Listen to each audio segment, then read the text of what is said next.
La mecánica de fluidos es la rama de la física que estudia el comportamiento de los fluidos, líquidos, gases y plasmas y las fuerzas que actúan sobre ellas. Analiza cómo se mueven, cómo reaccionan ante su entorno, cómo fluyen y cómo se adaptan o cambian en respuesta a las condiciones y objetos que encuentran en su camino. La hidrostática es la rama de la mecánica de fluidos que se centra en el estudio de los fluidos en reposo. Ejemplos. Primero, la presión en un líquido. La presión en un fluido en reposo aumenta con la profundidad. Esto se debe a que el peso del líquido que está por encima ejerce una fuerza sobre las capas inferiores. Segundo ejemplo, principio de Arquímedes. Ese principio explica por qué los objetos flotan o se hunden en un fluido. Un objeto flotará si el peso del fluido que desplaza es igual al peso del objeto. Si el objeto es más denso que el fluido, se hundirá. Si es menos denso, flotará. Un ejemplo clave es un barco flota porque el peso del agua que desplaza es igual al peso del barco. Y como último ejemplo tenemos los instrumentos de medición. Un manómetro es un dispositivo que mide la presión en un líquido. Funciona basándose en la altura de una columna de líquido en un tubo donde la presión se calcula en función de la altura y la densidad del líquido. La hidrodinámica es una rama de la mecánica de fluidos que se centra en el estudio de fluidos en movimiento, investiga el comportamiento de los fluidos, cuándo fluyen y las fuerzas que afectan su movimiento. Algunos ejemplos son estos. Como primero tenemos el flujo de agua en tuberías, que se estudia cómo se mueve el agua en sistemas de plomería, considerando su velocidad y presión para asegurar un suministro eficiente y minimizar pérdidas. Segundo, tenemos la aerodinámica de vehículos, que se investiga cómo el aire fluye alrededor de automóviles y aviones, con el objeto de reducir la resistencia al avance y mejorar la eficiencia del combustible. Y por último, los ríos y corrientes, donde se examina el flujo de aguas en ríos, analizando cómo las características del fondo influyen en la velocidad y dirección del agua, lo cual es importante para la navegación y la gestión de recursos hídricos. Los principios de la mecánica de fluidos son la densidad, la presión y la viscosidad. La densidad es la masa de un fluido en un determinado volumen, que indica cuán pesado o ligero es. Un objeto flota si es menos denso que el fluido en el que está sumergido. La presión es la fuerza que un fluido ejerce sobre la superficie en contacto con él, medida como fuerza por unidad de área. En un líquido, la presión aumenta con la profundidad debido al peso del líquido que hay encima. Y la viscosidad mide la resistencia de un líquido al flujo, indicando qué tan espeso o fluido es. Un líquido con alta viscosidad como la miel fluye lentamente, mientras que uno con baja viscosidad como el agua fluye con facilidad. Ahora veremos las aplicaciones de la mecánica de fluidos. Una de las aplicaciones es la ingeniería, que como primero se utiliza para calcular la velocidad y presión del fluido en tuberías y conductos, asegurando el flujo eficiente y seguro. Como segundo, se aplica para diseñar bombas y sistemas de bombeo que puedan manejar fluidos de diferentes viscosidades y presiones. Tercero, se utiliza para diseñar sistemas de enfriamiento y climatización que puedan manejar fluidos refrigerantes. Cuarto, se aplica para mejorar la aerodinámica y reducir la resistencia al aire en vehículos. Y quinto, se utiliza para diseñar sistemas de irrigación que pueden contribuir agua de manera eficiente. Otra de sus aplicaciones es el transporte. Se puede utilizar en aviones, en barcos y en automóviles. Yo les voy a explicar la aplicación en aviones. Como primero tenemos la aerodinámica, que es el estudio del flujo del aire alrededor del avión para reducir la resistencia y mejorar la eficiencia. Segundo, el diseño de las alas. La forma y el ángulo de las alas afectan el flujo de aire y la sustentación. Y como último, el flujo del combustible. La mecánica de fluidos ayuda a diseñar sistemas de combustible muy eficientes. Otra de sus aplicaciones es la hidráulica, que se utiliza para calcular la velocidad y la presión del fluido en tuberías y conductos. Se aplica para diseñar bombas y sistemas de bombeo que pueden manejar fluidos de diferentes viscosidades y presiones.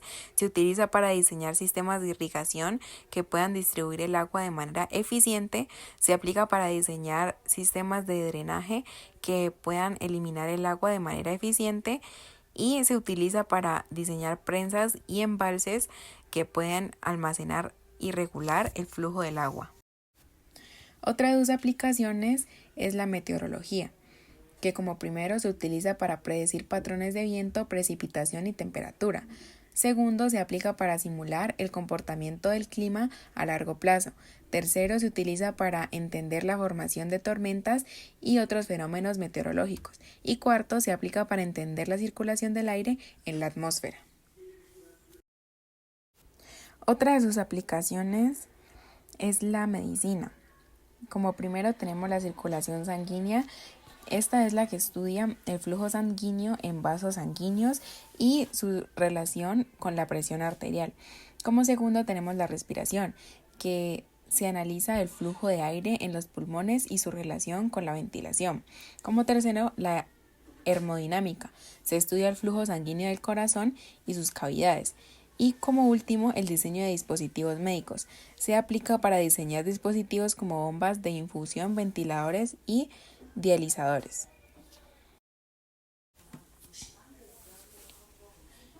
Como último, tenemos la aplicación de la industria petrolera. Como primero tenemos la extracción del petróleo y gas. Se estudia el flujo de fluidos en pozos y reservoirs. Segundo, tenemos el diseño de sistemas de producción. Se aplica para diseñar sistemas de producción que maximicen la extracción de hidrocarburos. Como tercero, está el procesamiento de hidrocarburos, que se utiliza el flujo de fluidos en plantas de procesamiento. Y como último tenemos el transporte de hidrocarburos, donde se estudia el flujo de fluidos en ductos y pipelines. ¿Qué es la hidrodinámica? Es la rama de la mecánica de fluidos que estudia el comportamiento de los fluidos en movimiento, especialmente líquidos, y analiza cómo interactúan con su entorno, incluidas las fuerzas que lo afectan. ¿Qué es un fluido? Es cualquier sustancia que puede fluir, ya sea un líquido o un gas, y que no tiene una forma fija, pero toma la forma del recipiente que lo contiene. Los fluidos se caracterizan por su capacidad de formarse continuamente bajo una fuerza externa. ¿Qué es un flujo? Es el movimiento de un fluido a través de un conducto o un espacio. Puede describirse por su velocidad, dirección y tipo de movimiento.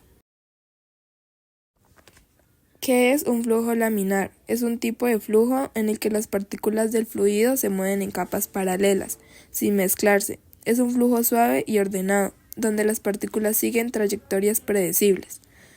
¿Qué es un flujo turbulento? Es un tipo de flujo en el que las partículas del fluido se mueven de manera caótica y desordenada, generando remolinos y variaciones bruscas en la velocidad y la presión.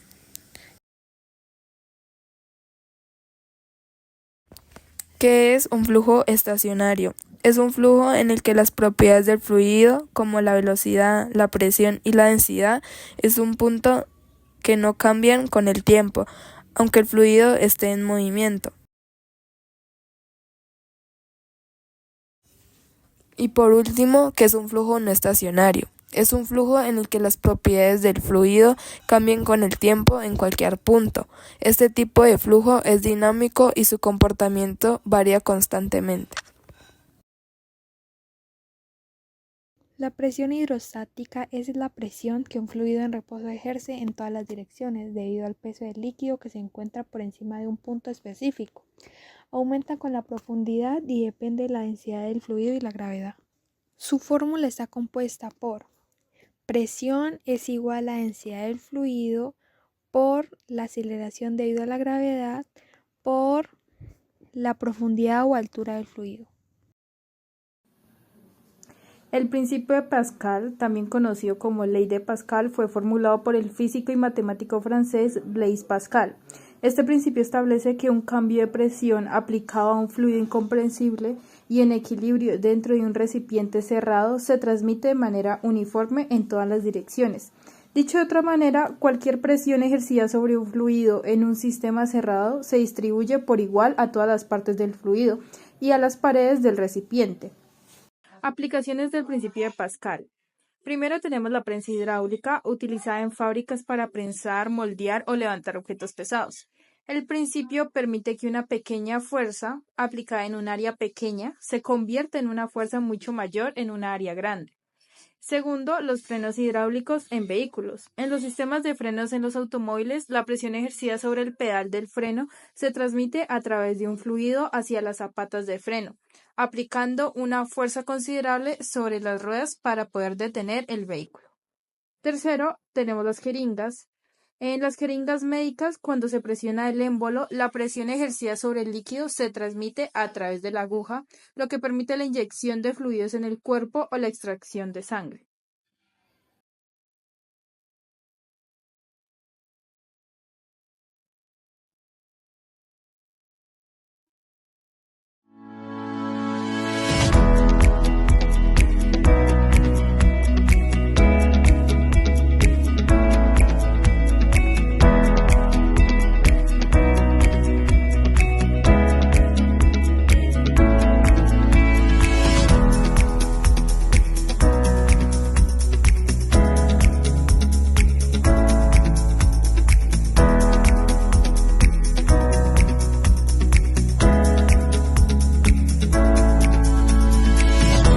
A continuación te explicaré cómo funciona este laberinto. Jeringas conectadas por tubos. El sistema se basa en 4 jeringas conectadas entre sí por tubos llenos de agua. Las jeringas funcionan como pistones. Principio de Pascal. Cuando empujas el embolo de una jeringa, el líquido en su interior se desplaza a través del tubo hacia otra jeringa conectada. Debido al principio de Pascal, la presión ejercida sobre el líquido se transmite de manera uniforme en todas las direcciones. Movimiento controlado. Al mover el embolo de la primera jeringa hacia adentro, el fluido empuja el embolo de la segunda jeringa hacia afuera. Esto genera un movimiento controlado que se puede utilizar para mover o activar partes del laberinto. Fuerza mecánica. La fuerza que se aplica en una jeringa se transfiere a la otra. La precisión del control depende del tamaño de las jeringas y del volumen de fluido dentro del sistema.